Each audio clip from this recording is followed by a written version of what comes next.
சென்னை சூளைமேட்டில் மழைநீர் வடிகாலில் தவறி விழுந்து பெண் ஒருவர் உயிரிழந்திருக்கிறார். இது தொடர்பான தகவல்களோடு செய்தியாளர் ஆனந்தன் இணைந்திருக்கிறார். ஆனந்தன், இந்த சம்பவம் எப்ப நடந்தது? கூடுதல் விவரம் என்ன?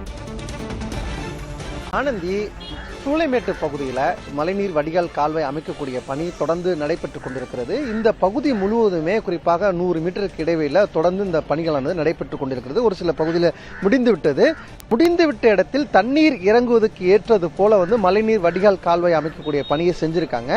அதன் காரணமாக அந்த பள்ளத்தை சரியா மூடாதன் காரணமாக கவனக்குறைவு ஏற்பட்டோ ஏதோ ஒரு வகையில் ஒரு பெண் நடந்து செல்லும் போது அந்த பள்ளத்தில் தவறி விழுந்ததில் உயிர் ஏற்பட்டிருப்பதாக முதல்கட்ட விசாரணை தெரிய வந்திருக்கிறது.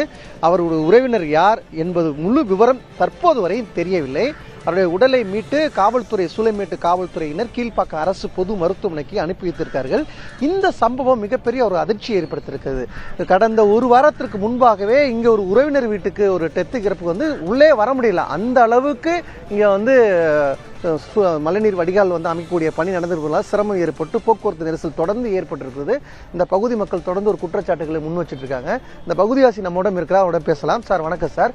நீங்க சென்னை மாநகராட்சி அதிகாரிகளுக்கோ இல்ல சம்பந்தப்பட்டிருக்கக்கூடிய மக்கள் பிரதிநிதிக்கோ தகவல் தெரிவிச்சிங்களா? அதை பத்தி சொல்லுங்க சார். நாங்கள் மக்கள் பிரதிநிதிக்கு தகவல் தெரிவிக்கல. சம்பந்தப்பட்ட அதிகாரிகளுக்கும் இந்த கான்ட்ராக்ட் எடுக்கக்கூடியவர்களுக்கும் தபால் மூலியமாக நாங்கள் மனு அமைச்சிருக்கோம்.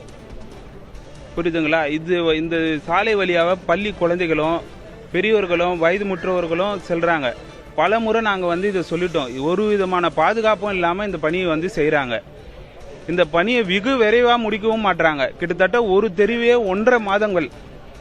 நீங்கள் இதுக்கு ரெக்கார்டு கவர்மெண்ட்லேயே இருக்கும். என்னைக்கு வேலை ஸ்டார்ட் பண்ணணும், என்னைக்கு போடணும். ஒரு பாதுகாப்பான ஒரு டேஞ்சர் போர்டு கூட இங்கே வைக்கல. இங்கே சாலை பணி நடைபெறுகிறது. மாற்று வழியில் செல்லவும் இல்லை பாதுகாப்பு செல்லவும் ஒரு விளம்பர அறிக்கை கூட இல்லை. இந்த பெண்மணி எப்படி இறந்தாங்கன்னு தெரியுமா உங்களுக்கு? யார் என்னன்னு தெரியுமா? அதை பத்தி சொல்லுங்க. இது யாருன்னு எங்களுக்கு தெரியாது. ஆமா, காலையில வழிபோர்கள் பார்த்து தான் காவல்துறைக்கு தகவல் கொடுத்து தான் இது தெரிஞ்சிருக்கு. இந்த ஒரு சம்பவம் நடந்த பிறகுதான் எல்லாருமே இங்க வரீங்க. இதுக்கு முன்னாடி பல பிரச்சனைகள், நாங்க பல மனுக்கள் கொடுத்துட்டோம். யாருமே இதை பத்தி கேட்கல. ஆமா, எவ்வளவு பாதுகாப்போட இங்க பணிகளை கட்டமைச்சு செஞ்சாங்களா? என்ன பாதுகாப்பு குறைபாடுகள் இருந்துச்சு அதை சொல்லுங்க. பாதுகாப்பு குறைபாடுகள் நிறைய இருந்துச்சு. மிக மிக ரொம்ப குறைவான பாதுகாப்பு இல்ல. போற வர பொதுமக்களுக்கும் பாதுகாப்பு இல்லை, பணி செய்யறவங்களுக்கும் பாதுகாப்பு இல்லை. அந்த அளவுல தான் இங்க நடைபெற்றது. நீங்க சொல்லுங்க, என்ன மாதிரியான கவனக்குறைவு அதிகாரிகள் செஞ்சிருக்காங்க? ஏன் இந்த உயிரிழப்பு ஏற்பட்டது? சார், கவனக்குறைவுன்னு சொன்னா ஆளுங்கட்சி நல்லா செய்யறாங்க சார். அந்த ஆளுங்கட்சியோட பேரை கெடுக்கிறது அரசு அதிகாரிங்கன்னு தான் சொல்லுவேன். அது குறிப்பா சொல்லணும்னா இங்க பிரபுன்னு ஒரு ஜெய் இருக்காரு. அவர் தான் இதுக்கு முக்கிய காரணமே. இது முக்கிய குற்றவாளின்னு நான் சொல்லணும்னா அவர் தான் சொல்லுவேன். ஏன்னா இங்கே தான் போறாரு வராரு. இந்த பள்ளம் நோண்டி இருக்குன்னு அவருக்கு தெரியாதா? இந்த பள்ளம் மூட பள்ளன்னு அவருக்கு தெரியாதா? என்ன, இன்னைக்கு ஒரு உயிர் போன பிறகு அந்த பள்ளத்தை மூடுறாங்க, ஒரு இதை வச்சு மூடுறாங்க. ஏன் இத்தனை நல்லா மூடலை? இது மட்டும் இல்லை சார், மெயின் ரோடில் போய் பாருங்க, மழைநீர் வடிகால்னு தோண்டியிருக்காங்க. பல இடத்துல பேரிகார்டு போடலை. எந்த ஒரு பாதுகாப்புமே கேள்விக்குறியாக தான் இருக்குது. இந்த இடத்துல மக்கள் மிக சிரமத்தில் தான் இருக்கிறாங்க. இப்போ பாருங்க, இந்த இடத்துல ரோடு லாக் பண்ணாங்க. அதை தோன்ற வேலையை பார்த்தாங்க. தோன்ற வேலையை பார்த்தோன்னா சார், பேரிகார்டு மூடணும்ல, மூடவே இல்லை சார். அதுக்கப்புறம் தானே தன்னை சரி செஞ்சுக்கிச்சுன்ற மாதிரி தான் அது நடந்திருக்கே தவிர இவங்க எந்த ஒரு பாதுகாப்புக்கான ஒரு வேலையுமே செய்யல சார். அதாவது மாநகராட்சியின் அதிகாரியோட மெத்தன போக்கில் தான் இன்னைக்கு ஒரு உயிரே போயிருக்குன்னு நான் சொல்லுவேன். புரியுதுங்களா? இதுக்கு முழுக்க நான் ரொம்ப கண்டனமா தெரிவிக்கணும்னா ஜெய் அவரு பிரபு மேல தான். ஏன்னா எந்த ஒரு செயலுமே அவர் செய்யறதில்லை. இங்க பாத்தீங்கன்னா அவருடைய வேலை என்னன்னா, இப்போ இந்த சாலையில் கடைகள் இருக்கும் சார், அந்த கடைகளில் காசு வாங்குறத மட்டும்தான் அவர் வேலையாக வச்சிருக்கார தவிர அவர் எந்த வேலையுமே செய்யறது. இதுக்கு முன்னாடி அதிகாரிகளை பார்த்து கூப்பிட்டு சொல்லியிருக்கீங்களா? இது மாதிரி நீங்கள் ஏன் தடுப்புகளை அமைச்சு பணிகளை செய்யலை அப்படின்னு கூப்பிட்டு சொல்லியிருக்கீங்களா? சார், பல முறை சொல்லியிருக்கோம் சார். இப்போ கூட அவர்கிட்ட ஒரு கேள்வி கேட்கறதுக்கு தான் நான் ஃபோன் பண்ணேன் சார். காலையிலேருந்து 6 தடவை ஃபோன் பண்ணியிருக்கேன் சார். எந்த ஒரு ரெஸ்பான்ஸில் இல்லை. எந்த ஒரு ஃபோனை எடுக்கல. ஃபோனை எடுக்கல சார்.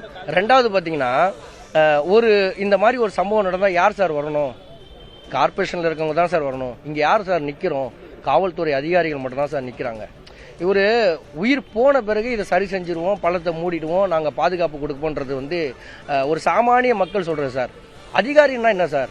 அதை தெளிவாக யோசிச்சு நாளைக்கு வரதை இன்னைக்கு செய்கிறவங்க தான் அதிகாரி. ஆனால் இங்கே இருக்க அதிகாரிகள் அந்த மாதிரி செய்யப்படலை. ஏதாவது ஒன்று நடந்துச்சுன்னு சொன்னால் காவல்துறை தான் இது பண்ண வேண்டியது. இந்த பெண் வந்து இரவு நேரத்தில் நடந்து வரும்போது விழுந்தாங்களா இல்லை அதிகாலை நேரமா, எப்போது விழுந்து தவறி விழுந்து உயிரிழப்பு ஏற்பட்டது? இல்லை சார், அது நமக்கு தகவல் தெரியல சார். இங்கே இருக்க மக்கள் எனக்கு சொன்னாங்க. நான் மனிதநேய மக்கள் கட்சியில் இருக்கேன். மக்கள் எனக்கு தகவல் சொன்னாங்க. நான் அந்த அடிப்படையில் தான் வந்தேன்.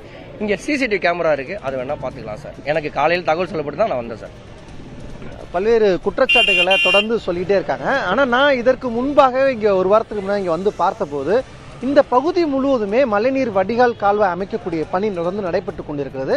இதன் காரணமாக போக்குவரத்து நெரிசல் அதிகமாக இங்கே ஏற்பட்டிருக்கிறது. இந்த நிலையில் தான் இது போன்ற ஒரு சம்பவம் ஏற்பட்டிருக்குது. காவல்துறை அதிகாரிகள் சம்பவ இடத்துக்கு வந்திருக்கார்கள். அவருடைய உடலை மீட்டு கீழ்ப்பாக்க அரசு பொது மருத்துவமனைக்கு பிரேத பரிசோதனைக்காக அனுப்பி வைக்கப்பட்டிருக்கிறது. இது தொடர்பாக வழக்கு பதிவு செய்து விசாரணை மேற்கொள்வதற்காக திட்டமிடப்பட்டிருக்கிறது. சம்பந்தப்பட்ட அதிகாரிகளையும் விசாரணை செய்யவும் திட்டமிட்டிருக்காங்க. ஆனந்தி, கள விவரங்களை வழங்கியமைக்கு நன்றி ஆனந்தன்.